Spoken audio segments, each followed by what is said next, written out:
The fire danced like a living thing, devouring the house that once held her laughter, her love, and her trust. As the flames clawed at the night sky, Alara Blake watched with an unsettling calmness, the corners of her lips curving into a cold, satisfied smile. 3 years ago, she had stood in that same driveway in a white gown, trembling with joy while Daniel vowed to love her forever. Now, he was inside, screaming her name through the smoke.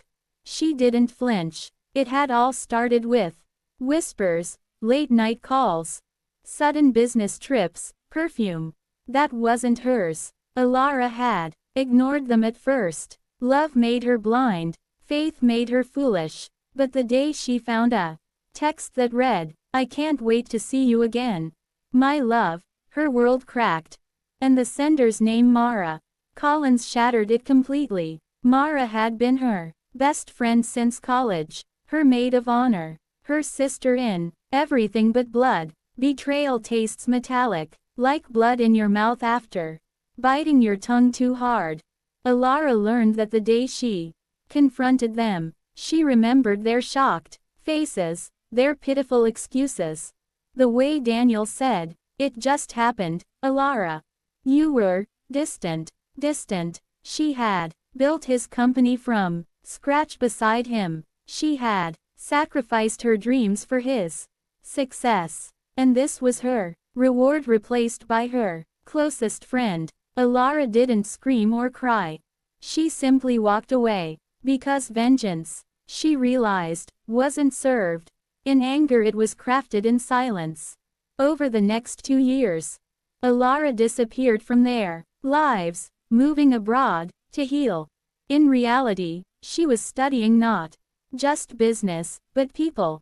She learned manipulation, persuasion, and how to weaponize charm. When she returned, she wasn't Alara the betrayed wife anymore. She was Alara Blake, CEO of Blake Ventures, a rival company that appeared overnight and began buying shares of Daniel's firm, D&M Corp. Daniel didn't even recognize her influence until it was too late. By the time his board realized what was happening, Alara controlled 51% of his company. The man who once told her she'd never understand real business now worked under her command. She made him sit across from her during board meetings, forced him to address her as Ms. Blake. Every order she gave was precise, polite, and devastating. He could feel her ice-cold victory in every word. As for Mara, her fall was slower, sweeter. Alara sent her flowers anonymously, invited her to elite events, made her feel seen and admired again.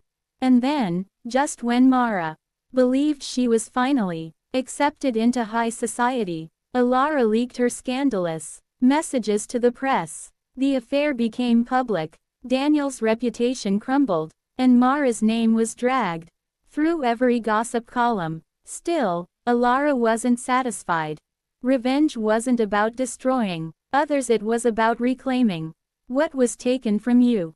So she planned one final act, a reconciliation dinner. Daniel arrived nervously, unaware that the estate was already stripped of everything valuable. The wine was spiked, the candles flickering too brightly. When he asked, "Why are you doing this?"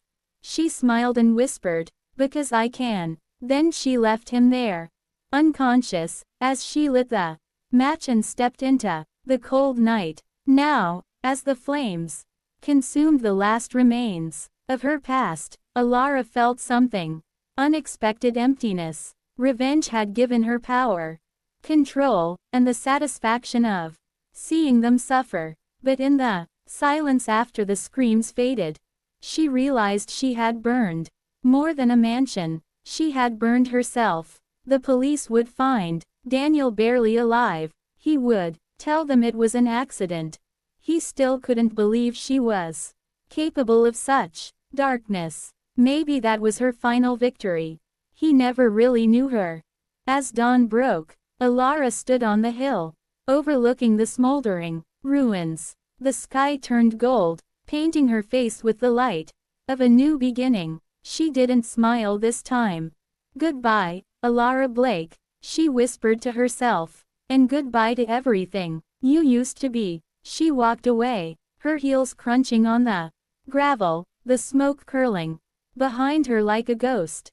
Somewhere deep inside, she hoped that maybe one day she'd find peace. But tonight, she had her vengeance. And it was beautiful.